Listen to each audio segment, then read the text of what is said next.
Hello everyone! So this is Edmond, Mindaros Channel, isang content creator at gumagawa ng mga tutorials katulad ng PC, laptop troubleshootings, mobile device troubleshootings at marami pang ibang klaseng tutorials na sinishare ko dito sa aking channel. At kung bago ka lang sa aking YouTube channel, so please huwag mong kakalimutan mag-like, share at subscribe. I-click mo na rin yung bell notifications para ma-update ka sa aking mga bagong videos and tutorials. So sa video ito ay pag-uusapan natin at i-guide ko kayo on how to send money from Cbanks app to Easybuana My Wallet Balance account. So dito kasi sa Easybuana, sa bagong Easybuana app, may dalawang features na pwede na nating magamit. Ito yung My Wallet Balance account and then yung My Savings account. So hindi po sila magkaparehas ng account number, magkaiba po sila. So bago tayo mag-proceed ay papakita ko muna sa inyo doon sa ating Easybuana app. So kailangan mo lang mag-login dito sa Easybuana. Kapag wala ka pang Easybuana app, so i-search mo lang dito sa Google Play Store yung Easybuana and then i-click mo lang dito yung install. Napakabilis lang naman yan i-install. Kapag na-install mo na, i-click mo lang dito yung open. And then, dito naman kapag wala ka pang account, pwede kang mag-create. I-click mo lang dito yung create an account na makikita lang dito sa baba ng screen. And then kapag may account ka na, i-click mo lang dito yung login. At dito sa pag-login ng ating account ay kailangan mong i-enter dito yung mobile number mo na register dito sa Easybuana app. So itap mo lang dito yung box and then enter mo lang dito yung mobile number mo and make sure na tama yung in-enter mo na mobile number. Kapag okay na, itap mo lang dito yung next. And then, dito naman sa 6-digit PIN na kailangan natin i-enter dito kapag nakalimutan mo or gusto mong i-change or i-reset, dito lang sa bottom right corner, i-click mo lang dito yung forgot PIN and then i-follow mo lang dito yung kanyang prompt instructions. So, enter lang natin dito yung ating 6-digit PIN.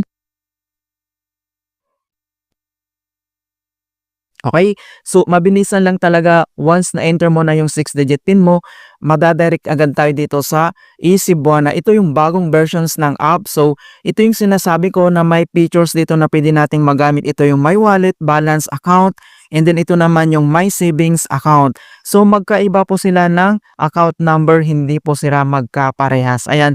So, makikita nyo, yung account number nandito sa baba and then yung wallet balance. So, since wala pang laman yung ating wallet balance, so lalagyan natin yan gamit lang yung ating Cbanks app. Alright, so log out lang tayo dito and then i-open lang natin ang ating Cbanks app. So dito sa pag-login natin sa Cbanks app, so either gagamitin mo yung 6-digit MPIN code mo or gagamitin mo yung biometrics. So makikita mo dito sa ating screen na cover po siya para sa security ng ating account. So gagamitin natin yung biometric, yung fingerprint mo lang, itapat mo lang dito sa screen, dito lang sa baba, biometrics login. Ayan. So, ganun lang po kabilis yung paggamit natin ng biometric. Kapag nakalimutan yung password mo, itatap mo lang yung fingerprint mo. Automatic po yan, ma-open mo na yung account. Okay, so ang next step, so dito lang sa pinaka-homepage ng ating Cbanks, i-click mo lang dito yung transfer. And then, i-click mo lang dito yung other bank. So dito sa other bank ay kailangan mong i-search dito yung Cebuana. So mag-scroll down ka lang or pwede mo naman i-search dyan sa search bank. Ayan. So makikita mo dito yung Cebuana Lowiller Rural Bank. I-click mo lang yan.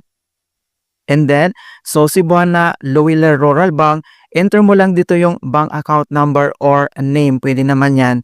Okay, so tap mo lang yung box. So yung ating My Wallet Balance, yun ang enter natin dito na account number.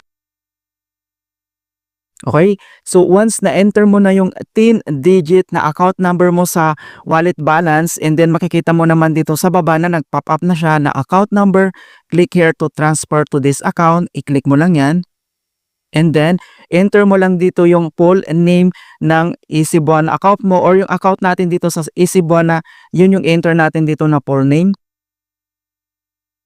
Once na-enter mo na yung recipient full name and then dito lang sa baba, i-tap mo lang dito yung next.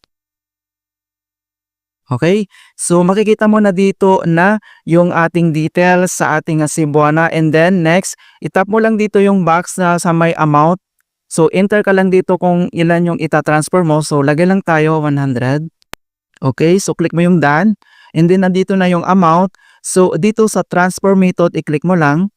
Okay, so dito sa transfer method, may dalawang option na pwede mong i-select. Katulad ng InstaPay, ito yung processing time, real time ito, agad-agad.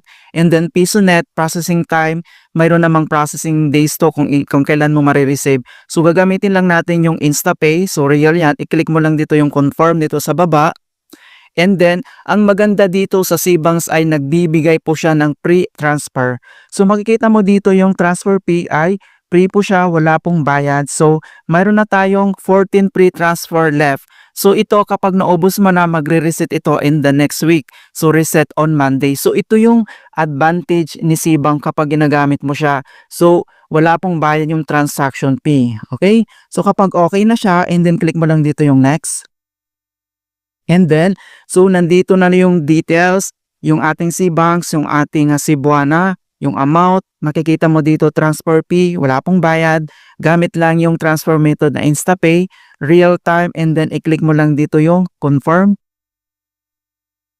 And then, i-enter lang natin dito yung ating Cbox biometrics login or yung ating digit MPIN code. So itatap lang natin dito sa screen, so na-cover yung screen natin. Ayan, so transfer and progress. Okay, so makikita mo na dito na transfer successful. Ayan, so nakikita mo dito yung amount and then wala po siya na transfer fee, free po siya. And then click mo lang dito yung done. And then iti-check natin ngayon dito sa ating EasyBuana app. So back lang tayo and then login tayo dito sa ating EasyBuana app. And then enter lang natin dito yung ating 6-digit MPIN code.